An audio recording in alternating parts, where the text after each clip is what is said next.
한번 나눕시다. 화평을 이루신 그리스도. 오늘 화평을 이루신 그리스도. 우리 에베소서 2장 11절에서 22절의 말씀은 예수 그리스도의 십자가의 공로로 하나님과 화목하게 되었다라는 것. 오늘 완전히 복음의 내용입니다. 십자가의 공로로 우리는 하나님과 화목하게 되었다. 다른 말로 하면 예수 십자가의 공로가 아니었다면 우리는 아직도 하나님과 원수된 자, 본질상 진노의 자녀였다라는 것입니다. 이제는 하나님의 선한 일을 위해, 우리 어제 10절에 말씀드렸죠.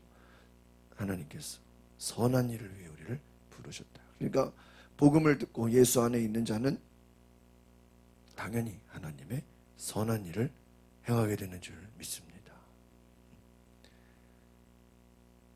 하나님의 선한 일은 무엇입니까? 하나님의 원래 창조 질서의 그 아름다운 모습들로 회복시키는 거예요. 그러니까 원래 하나님께서 아담과 하와를 만드셨을 때 처음 그 만드셨던 그 창조 질서의 모습을 하나님의 일을 행하고 하나님과 교제하고 하나님의 가족으로, 하나님의 백성으로 사는 것이죠. 깨졌던 관계가 화평케 되는 거예요. 그리스도를 통해서 하나님의 화평이 변화를 가져오는. 그러니까 여러분, 인간의 절망은 무엇입니까? 하나님과의 관계가 끊어진 거예요. 단절된 거예요. 단절. 죄가 무엇입니까? 하나님과 대화할 수 없는 거예요. 왜? 하나님은 죄가 없으신 분이시기 때문에 죄인들과 같이 하지 않아요. 그런데 예수 그리스도로 말미암아 우리가 이제 하나님과의 관계가 열린 거예요. 이게 복음이에요. 우리가 복음을 듣지 못한 사람들에게는 그들이 아무리 건강하고 아무리 부자고 아무리 권력이고 힘이 있어도 어때요? 안타까워 보여요. 왜? 하나님과 교제가 없으니까. 하나님을 알지 못하니까. 그러면 이 세상 것이 전부고 눈에 보여지는 것이 전부고 하나님을 알지 못하는 것이 얼마나 안타까운 것인가. 11절 12절 보겠습니다. 시작. 그러므로 기억해 보십시오. 여러분은 육신적으로는 이방 사람들, 육체 행한 할례를 받은 사람이라 불리는 사람들, 할례를 받지 않는 사람으로 불리는 사람들. 그 당시 여러분은 그리스도 밖에 있어.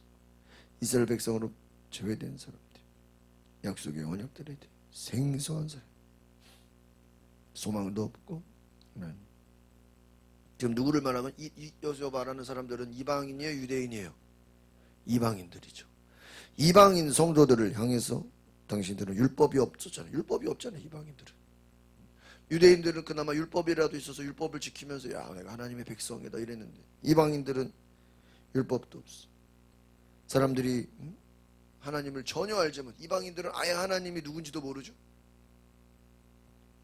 하나님과 완전히 무관한 사람들이었고 하나님의 언약도 없었고 당연히 소망도 없고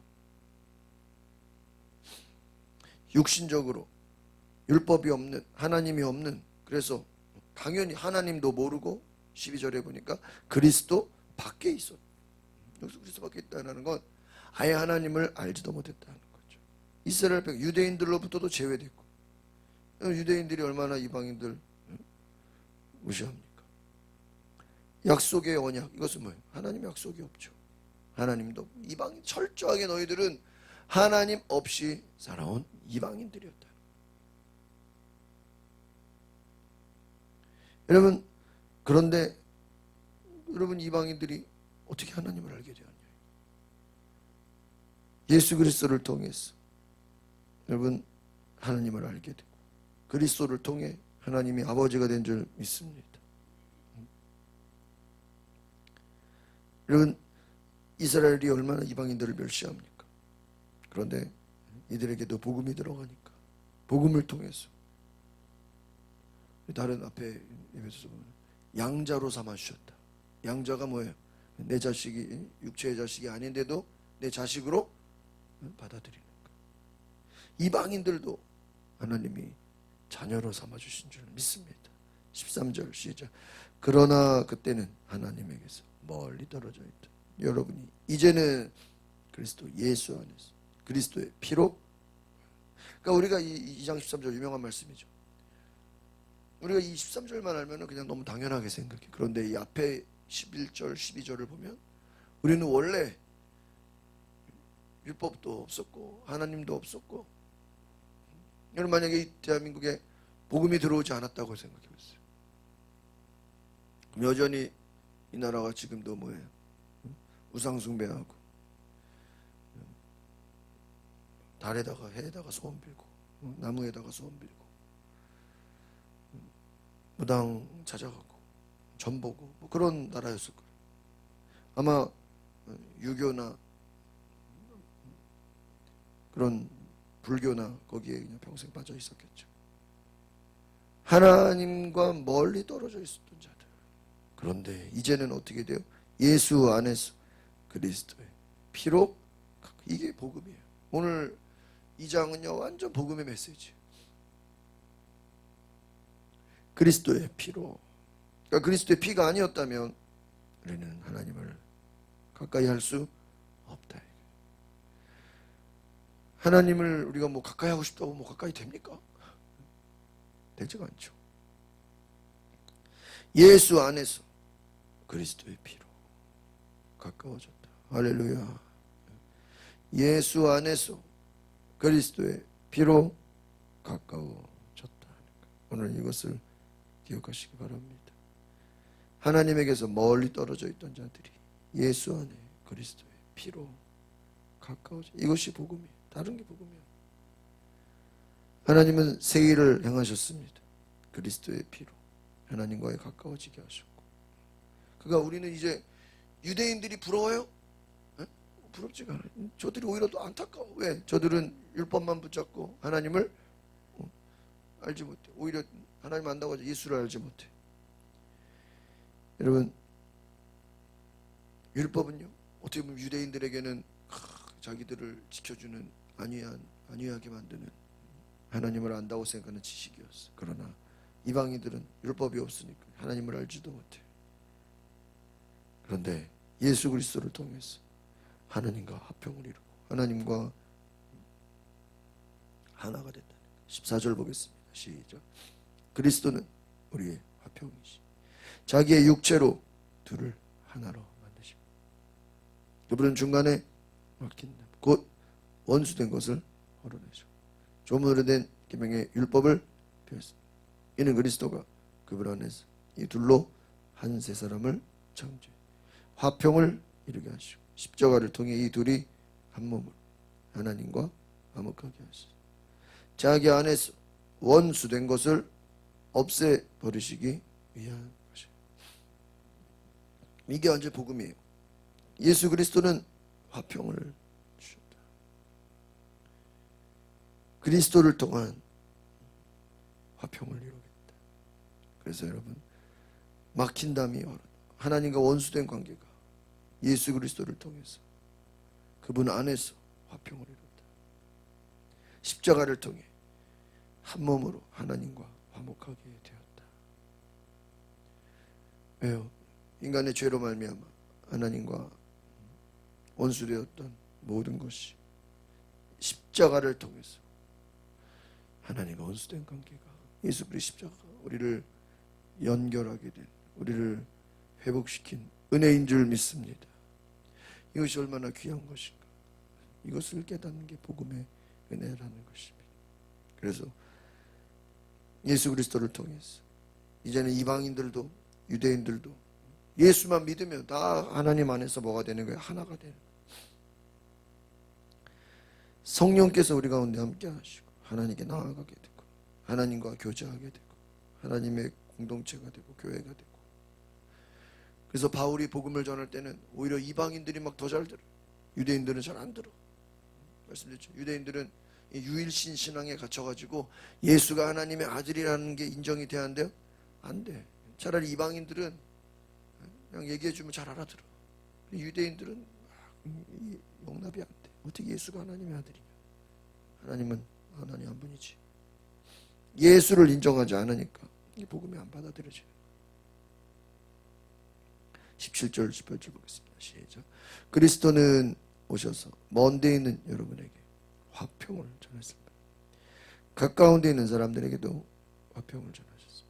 이것은 그리스도를 통해 우리 모두 한 성령 안에서 아버지께 나아갈 수 있게 하기 위한 것입니다. 할렐루야.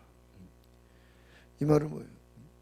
가까운 데 있는 사람이나 먼데, 이건 뭐예요? 유대인이나 이방인이나 그렇게. 이제는 그리스도 안에 있으면 당신이 유대인이든 당신이 이방인이든 다 뭐예요? 화평을. 유대인들 입장에서는요, 자기들만 하나님의 백성이라고 생각해요. 지금도. 그렇죠? 이방인들은 하나님 버린 세대, 자기들만 구원받아. 그런데 이들이 생각할 때냐, 예수님을 통해서 이방인도 구원받고 이방인도 하나님의 자녀고, 그러면 유대인들이 기분 좋겠어 안 좋겠어요? 안 좋아요. 자기들만 하나님의 백성이어야 되는데 이방인들까지 예수님 때문에 하나님 백성이 되면 말이 되냐 말이야. 쟤네들 율법이 없는데. 화가 나겠죠. 그건 말이 안 되죠. 19절 보겠습니다. 시작. 그러므로 이제 여러분은 더 이상 낯선 사람들이 나그네들이 아니라 성도들과 동등한 심, 하나님의 가족. 야, 그래요. 더 이상 어떤 사람, 낯선 사람들이 아니다. 나그네가 아니다. 여기서 동등하다, 이게 여러분 밑줄 치세요. 이게 참 이방인들에게는요,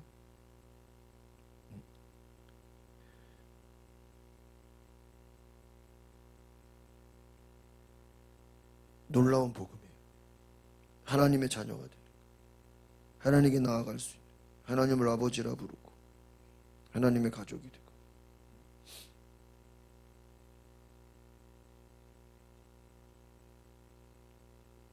하나님의 자녀가 된다는 거, 하나님의 백성이 된, 하나님의 가족이 된, 이게 동등하다.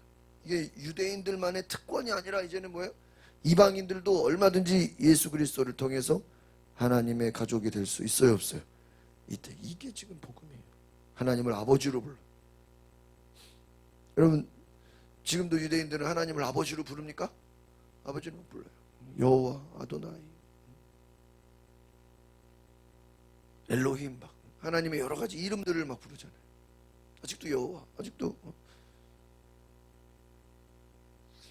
그래서 우리는 이제 아버지 하나님이 되죠. 아버지 하나님. 관계가 바뀐 거예요. 아버지 하나님이 안 된 사람은 아직도 무슨 하나님이에요? 여호와 하나님, 엘로힘, 아도나이. 이제 그냥 뭐 하나님의 많은 이름들을 막 부르죠. 관계가 바뀐 거예요. 하나님과의 관계가 하나님의 아버지가 되신 거예요. 우리는 하나님의 가족이 된 줄 믿습니다. 이게 복음이에요. 여러분, 최고의 복음은 예수로 말미암아 우리가 하나님의 자녀되는 권세를 주셨다. 믿으십니까? 그래서 하나님의 자녀에는 뭐가 있어요? 권세가 있다. 권세. 20절 보겠습니다. 시작. 여러분은 사도들과 예언자들의 기초 위에 세워진 사람들이에요.